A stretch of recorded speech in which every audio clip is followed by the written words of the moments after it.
historical evidence of organized work stoppages from as far back as 1152 BC, when Royal Necropolis workers, laboring under 20th dynasty pharaoh Ramses III, walked out on their jobs due to a lack of pay from the government.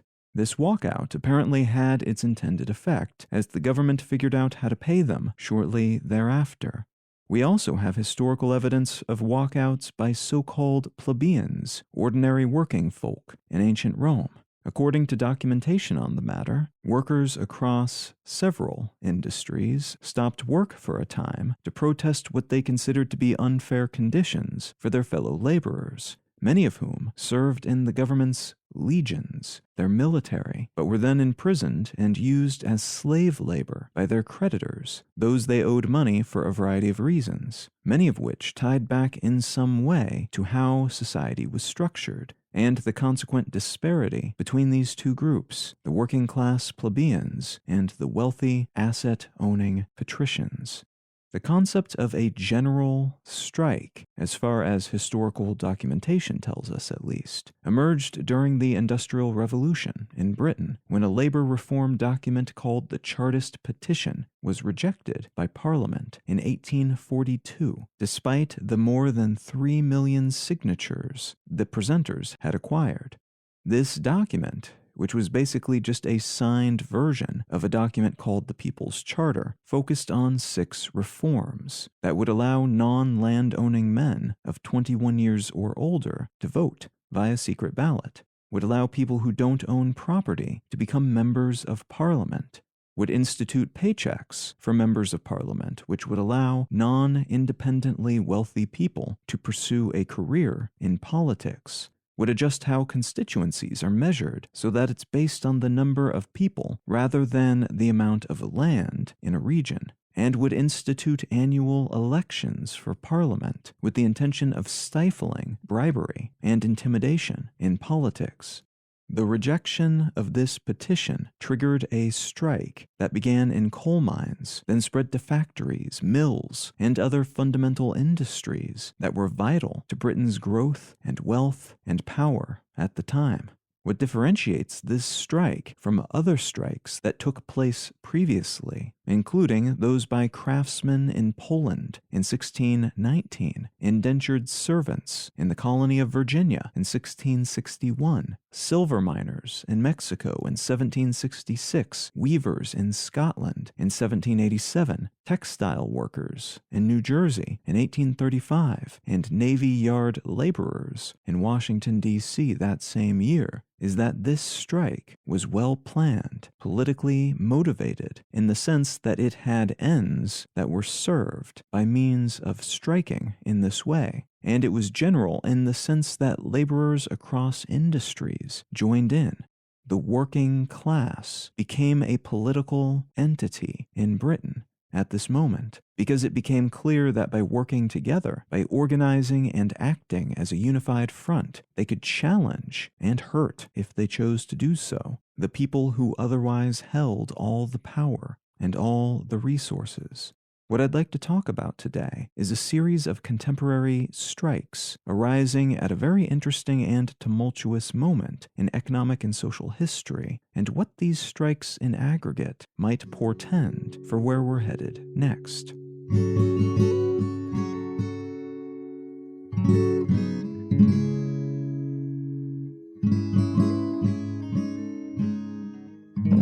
You're listening to Let's Know Things. I'm Colin Wright.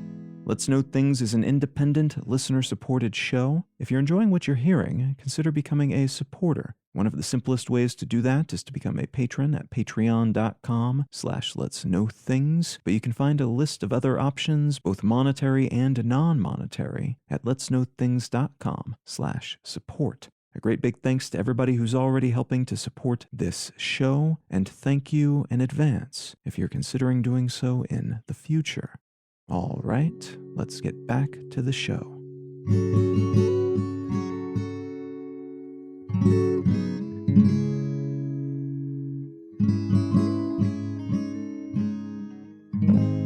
There are quite a few articles I could start with today. but I chose one with a headline I think concisely sums up the topic I'd like to focus on in this episode. The piece comes from the Washington Post, and it's entitled, "Strikes Are Sweeping the Labor Market as Workers Wield New Leverage." It would be difficult at this point to provide a complete list of the different groups on strike, or recently on strike, even just in the US right now, or throughout 2021 up until this point.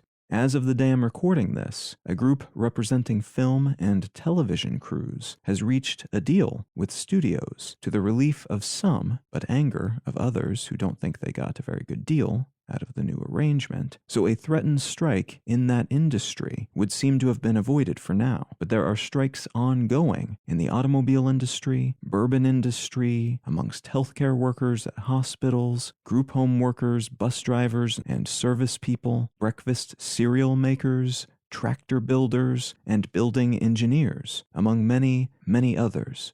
At least 176 strikes have been launched in the U.S. alone in 2021, and most of the folks on strike are asking for better work conditions in terms of health and safety measures, better pay, as some are making relatively low wages, either compared to other comparable industries or compared to the general average or even minimum wage in their region. And because in some cases their industries have been raking in all kinds of money over the course of the pandemic, but the workers haven't typically shared in that bounty and instead have been asked to work longer hours in worse conditions for what amounts to the same pay during a pandemic.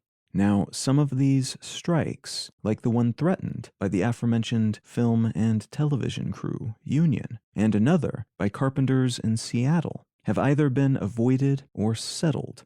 In the latter case, it took 3 weeks of striking before the carpenters union was able to hash things out with their employers, to both sides good enough to avoid a strike satisfaction. In some cases, the changes made in the wake of a successful, in the sense that workers won some kind of more favorable change to their relationship with those who pay them. In some cases, these successful strikes lead to pay increases, while in others they lead to investments by the employers in better health care, safer conditions at work, or the promise to hire more people so workers aren't forced to suffer through massive amounts of overtime or risk losing their jobs. This is an interesting time for labor-related action on this scale, though, in part because in the US especially, labor union membership has been on a downswing for decades. About 20% of American workers were in unions back in 1983, and that's down to 11% as of 2020. But it's also interesting because, and this is the writing on the wall with so much of what's happening in the world right now, it's interesting because we're at a sort of pivot point in history as the confluence of pandemic-related changes and climate change-related concerns are melding into actual shifts in the previous status quo. And as a consequence, a whole lot is happening all at once, pretty much across the board. No industry, no realm of life spared. And because of that, it's nearly impossible to untangle the causal strings to see what's leading to which outcome, with any certainty, at least, much less to a degree that we're able to predict where those strings might take us next. One of the macro-scale issues sparking this wave of strikes is what many economists are calling missing workers. Basically, the U.S. economy is short something like 4.3 million laborers, and though some expect this shortage to end within a year or two, others are saying it may be a permanent thing. That claimed permanence is predicated on a theory that although there are industries that have shrunk during the pandemic but will probably reinflate if and when things normalize into some safer, less locked down shape, other industries have either partially disappeared over the course of the past year and a half, or they've pivoted in such a way that the previous paradigm no longer applies, and almost certainly won't apply in that hopefully near future updated state of normalcy either. Restaurants, for instance, are expected to do better when more people are out and about, socializing in person again. But they're also expected to change in permanent ways as a consequence of all this, reorienting, in part or entirely, toward the delivery and pickup revolution that has been stimulated and reinforced during the pandemic. There are other industries, like the beef industry, that have likewise been upended by all this, as slaughterhouses have had to close due to infection outbreaks and carbon dioxide shortages triggered by supply chain backups. That CO2 typically used to both knock out animals before killing them and during the meat packing process. But this industry is also looking at a future in which meat protein alternatives are becoming more popular every year, and governments around the world are looking to reduce their greenhouse gas emissions by huge numbers in a relatively short period of time. Beef is one of the most emission-heavy foods one might produce. So there's a good chance that even after outbreaks are no longer a threat, and even setting aside the speculative nudging at a first place that they'll perhaps see as a consequence of changing dietary habits, the beef industry will still shrink and shrink and shrink, with the folks employed by beef-producing companies left with no longer applicable skill sets, and the companies that previously employed them going out of business if they failed to pivot hard towards something more relevant to where we're headed as an economy. Rather than missing workers, then, what we're really looking at is a misalignment of today's workers with the jobs of tomorrow. And that's true in the vaguely science fiction sense of not having enough people who can code in the right language and produce augmented reality entertainment experiences, but also in the sense of people who are accustomed to working at slaughterhouses, finding themselves with a skill set honed over the course of decades that no one needs, and which in some cases might still be necessary somewhere, but not to the same degree and at the value level they previously enjoyed, which might mean reduced wages, reduced health care, and other benefits. Basically, an overall step down for some people in some fields. As of the day I'm recording this, there are around 10 million jobs currently open in the United States. And one of the persistent complaints of the past year or so is that business owners want to keep the doors open, but they can't because they can't find enough people to work the jobs they have available. In some cases, these business owners later report that they filled the positions after upping the pay they were offering. In other cases, even a moderate pay bump doesn't help them fill that gap. Sometimes there just aren't any qualified candidates in their area that are willing and able to work for what they, as a business, are able to offer while still staying profitable as a business. And sometimes the sense is more like this is a position, a job that won't be offered for much longer. Either the business will go under, or they'll figure out a way to reshape or rescale or automate so that they don't need as many people bussing tables or washing windows or slaughtering cows as before. Some of those empty employment seats are the consequence of layoffs and firings that occurred during the pandemic. Others are the consequence of people quitting, which they've done in record numbers over the past 18 months, in some cases because the government benefits provided to unemployed people gave folks a sort of safety net they could use while changing their career and employer, something they've long wanted to do maybe, but never had the financial security to attempt. Many people who quit their jobs reported that they either couldn't deal with the ever-increasing hours and demands made of them by their employers as the pandemic maundered on, while others indicated it was just time for a change. Maybe they've always wanted to do some other type of work. Maybe they thought this would be a good time to recommit to their education. Maybe they had just had it with their employers, some of which, those that were able to stay open, and close to fully functional, anyway, accumulated record-making fortunes in the midst of a global pandemic, often on the backs of overworked frontline employees who remained in harm's way with little or no financial incentive to keep doing so long-term. It was predicted by many economists and policymakers that the end of enhanced unemployment support would push a lot of people back into some kind of employment, whether they wanted it or not. But the shift in numbers as that support ran out wasn't substantial. And now many labor prognosticators are thinking of this as more of a generational realignment thing. We'll eventually have the right people with the right skills in the right locations for tomorrow's jobs, which are already arriving today, but we don't have enough of them lined up just right quite yet.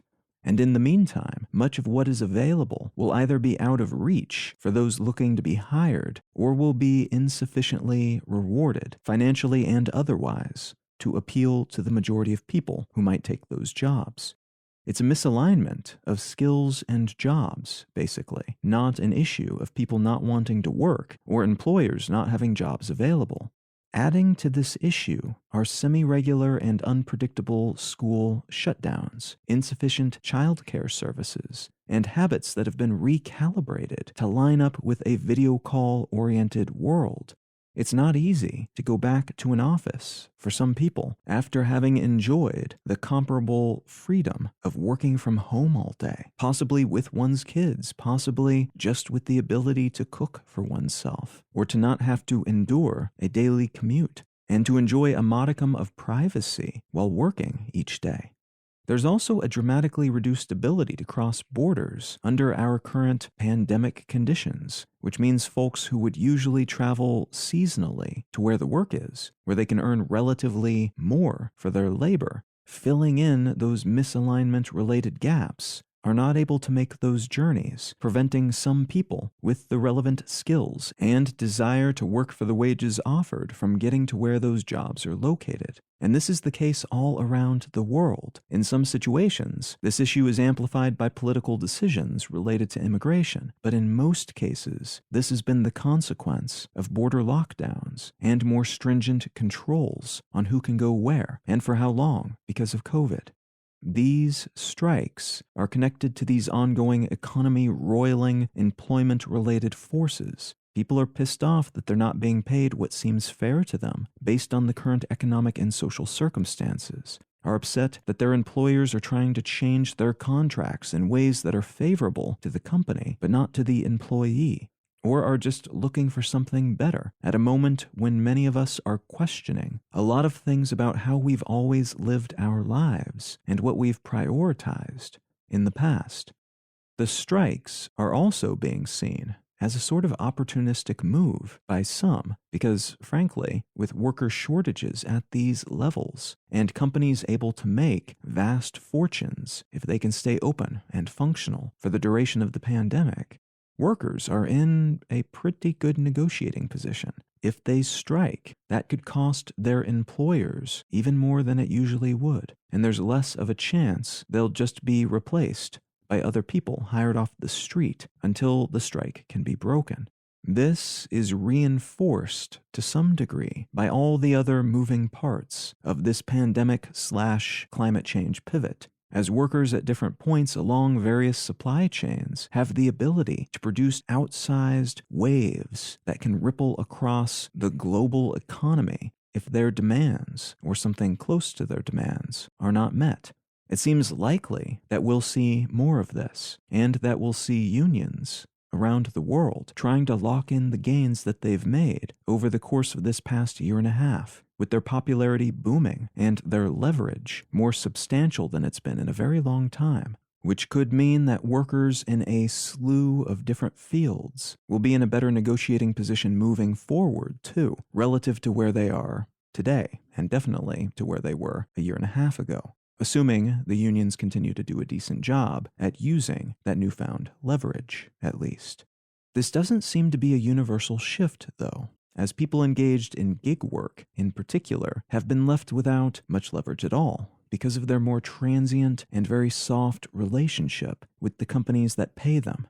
For a while, it seemed like as many industries as could manage it would move toward this model because it gives essentially all the power to the employers compared to a more traditional hirer-hiree relationship.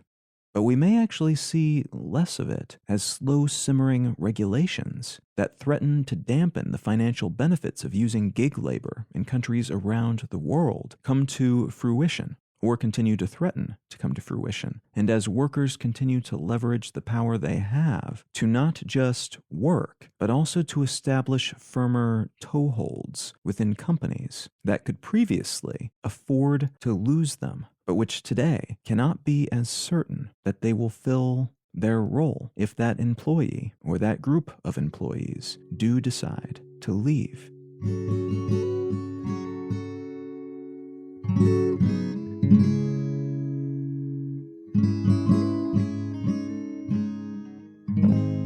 If you're enjoying Let's Know Things, there is a decent chance you'll also like one of my other projects. You can find a portfolio of these projects along with instructions and links that will allow you to check them out and support them if you deem it appropriate at understandery.com.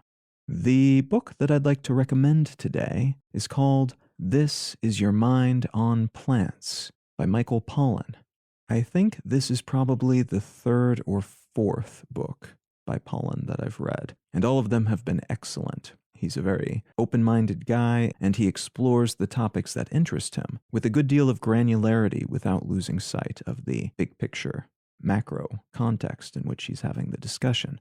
In this case, this book is about 3 different substances: opium, caffeine, and mescaline, and the chemical composition, the history, the products or drugs that we make out of these substances, and what they do to us. And that exploration is very fascinating, especially, for me at least, the contextualization of caffeine as a drug that is comparable in many ways to these other sorts of drugs that are demonized and banned and outlawed, and have been across history in various places for various reasons.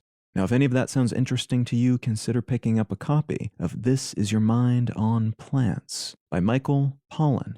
You can find out more about me and my work at Colin.io. You can find the show notes and transcript for this episode and every episode of the podcast at letsknowthings.com. You can find a collection of my other projects, different written and audio things that I make at understandery.com. And feel free to reach out and say howdy on social media. I'm Colin Wright on Facebook and at Colin is my name on Twitter and Instagram. Thank you so very much for listening. I'm Colin Wright, and I'll talk to you again next week.